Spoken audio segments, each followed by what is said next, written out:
नमस्कार, TV9 मराठीमध्ये आपलं स्वागत। मी सागर जोशी आणि माझ्यासोबत आहेत। नमस्कार, मी रुशाली यादव सर। आणि आज महाराष्ट्रातील एकूण 8 लोकसभा मतदारसंघांसाठी मतदान पार पडत आहे। जवळपास 2.5 तास झालेला आहे मतदान प्रक्रिया सुरू होऊन। महाराष्ट्रामध्ये विदर्भातील एकूण 5 तर मराठवाड्यातील 3 लोकसभा मतदारसंघांमध्ये आज मतदानाला सुरुवात झाली आहे। आणि ही 3 दृश्य आपण पाहत आहे। हिंगोलीमध्ये बाबूराव कोहळीकर यांच्याकडून आपल्या मतदानाचा अधिकार बजावण्यात आलेला आहे, तर दुसरीकडे तुपकर जे बुलढाण्याचे उमेदवार आहेत त्यांनी सुद्धा आपला मतदानाचा अधिकार बजावलाय। वसंत चव्हाण यांच्याकडून सुद्धा मतदानाचा अधिकार बजावण्यात आला। या जिल्ह्यामध्ये बेरोजगारी आहे। खरं तर हे होते महायुतीचे उमेदवार बाबूराव पाटील कदम यांनी जे आहे ते स्वतःचा मतदानाचा हक बजावला। हिंगोली लोकसभेमध्ये प्रचारामध्ये जे आहेत ते शेवटपर्यंत मोठे हे पाहायला मिळाली। या ठिकाणी सुरुवातीला तर हिंगोली आणि बुलढाणा या दोन्ही ठिकाणी शिवसेना विरुद्ध शिवसेना अशी लढत जी आहे ती पाहायला मिळतेय। तर नांदेडमधल्या लढतीकडे सर्वांचं लक्ष लागलेलं आहे, कारण भाजपचे प्रतापराव पाटील चिखलीकर यांच्या विरोधात काँग्रेसचे उमेदवार आहेत वसंतराव चव्हाण। त्याच्यामुळे ही लढत अतिशय रंगतदार होणार याच्यामध्ये कुठल्याही प्रकारची तीळ मात्र शंका नाही। तर अकोल्यातील ही दृश्य आपण पाहतो आहोत। अकोल्यामध्ये देखील तिरंगी लढत आहे। या ठिकाणी प्रकाश आंबेडकर हे वंचितचे उमेदवार आहेत, त्यांनी देखील मतदान केलंय। तर अनुप धोत्रे भाजपचे उमेदवार त्यांनी देखील मतदानाचा हक्क बजावलाय। तर काँग्रेसचे अभय पाटील यांनी सहकुटुंब मतदान केलंय। तर ही 3 दृश्य आपण पाहत आहे। अकोल्यामध्ये ही तिरंगी लढत जी आहे ती पाहायला मिळणार आहे आणि प्रकाश आंबेडकर यांची 11वी निवडणूक आहे। 10 वेळा त्यांनी 1984 पासून लोकसभा निवडणुकीसाठी ते निवडणुकीच्या मैदानामध्ये उतरलेले आहेत आणि आता 11वी त्यांची ही वेळ आहे। अनुप धोत्रे यांच्याकडून आपल्या मतदानाचा अधिकार बजावण्यात आलेला आहे, तर अभय पाटील यांनी सुद्धा मतदान केलेलं आहे। वंचित बहुजन आघाडीचे प्रमुख प्रकाश आंबेडकर आपल्या सोबत आहेत। प्रकाश आंबेडकर जी निवडणूक प्रक्रिया पार पडलेली आहे, किती विश्वास वाटतो तुम्हाला निवडणुकीच्या संदर्भातला सर? ते विश्वास कधी कोणी व्यक्त करू नये।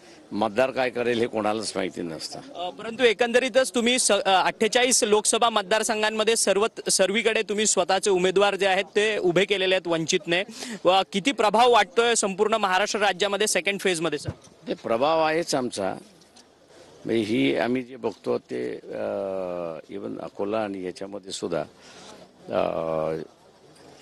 वंचित बहुजन आघाडी वर्सेस BJP असंच चित्र आहे। तर संपूर्ण विदर्भात पहिल्या टप्प्यामध्ये मतदान झालं, त्यावेळेस मतदानाचा टक्का घसरलेला पाहायला मिळाला। नागपूर लोकसभा मतदारसंघात अवघे 49% मतदान झाले। यंदा दुसऱ्या फेजची निवडणूक होते। देशभरामध्ये 79 मतदारसंघ आहे, राज्यात 8 लोकसभा मतदारसंघात आहे। नवीन मतदारांना आणि मतदारांना सर्वच मतदारांना काय तुम्ही आवाहन कराल एका पक्षाचे प्रमुख म्हणून? ते मतदान ते सगळ्यांनीच केलं पाहिजे। तुमचा सरकारच्या विरोधात राग असेल तर तोही मताच्या स्वरूपामध्ये व्यक्त करा। घरी बसून तो राग व्यक्त होत नाही। त्याच्यामुळे सरकार विरोधी मतदान करायचं असेल तर तेही आपण त्या ठिकाणी शिकलं पाहिजे असं माझं म्हणणं आहे।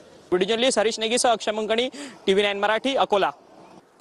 मी आज तर जिल्ह्यातील सगळ्या जनतेला आज पण मी आवाहन करेन की प्रत्येकाने मतदान करावं। तो एक आपल्याला महामानव बाबासाहेब आंबेडकर यांच्या संविधानाच्या माध्यमातून भेटलेला एक खूप मोठा अधिकार आहे आणि त्याच्यावरच आपल्या येणाऱ्या पिढीचं भवितव्य ठरते। त्याच्यामुळे मी प्रत्येकाला आवाहन करेल की त्यांनी मतदानाला यावं। मागच्या 8 दिवसाचं चित्र पाहिलं तर मला वाटतं दोन्ही उमेदवार ऑलमोस्ट त्यांनी नांग्या टाकल्यासारखं दिसत होतं। सभा बंद होऊन गेल्या होत्या, कुठेही ते प्रचारात नव्हत्या। आमच्या शेवटच्या क्षणापर्यंत मोठमोठ्या सभा चाललेल्या आहेत। प्रकाश आंबेडकर स्वतः निवडणुकीमध्ये यंदा विश्वास किती आहे तुम्हाला निवडणुकीत? 100%। यंदा तिहेरी संपूर्ण निवडणूक आहे ह्या जिल्ह्यातली अकोला लोकसभा मतदारसंघ। अकोला लोकसभेच्या कानाकोपऱ्यातनं सर्व समाजाचा प्रचंड पाठिंबा मिळतोय आणि ही सत्ताधाऱ्यांबद्दलची जशी नाराजी आहे तसं वंचित बहुजन आघाडीच्या राजकारणावरचा विश्वास पडे याची मला खात्री आहे। परंतु ज्या पद्धतीने आता प्रकाश आंबेडकरांनी सांगितलं की जाहिरातींचा खूप मोठ्या प्रमाणात वापर झालेला आहे, करोडो रुपयांची जी आमिष आहेत ती सत्ताधारी पक्षांनी दिली आहेत असं मला असं वाटतं की मतदार शहाणे झालेले आहेत आणि गेल्या 10 वर्षात सत्ताधाऱ्यांची आमिष किती वास्तवात येतात हे त्यांना कळून चुकलंय। परंतु खरं तर वोट स्प्लिटिंगचा मुद्दा जो आहे तो महत्त्वाचा ठरणार आहे। काँग्रेसने देखील इथे उमेदवार दिलेला आहे। वंचितने वारंवार इंडिया आघाडीमध्ये जाण्याचा प्रयत्न सुद्धा केलेला होता।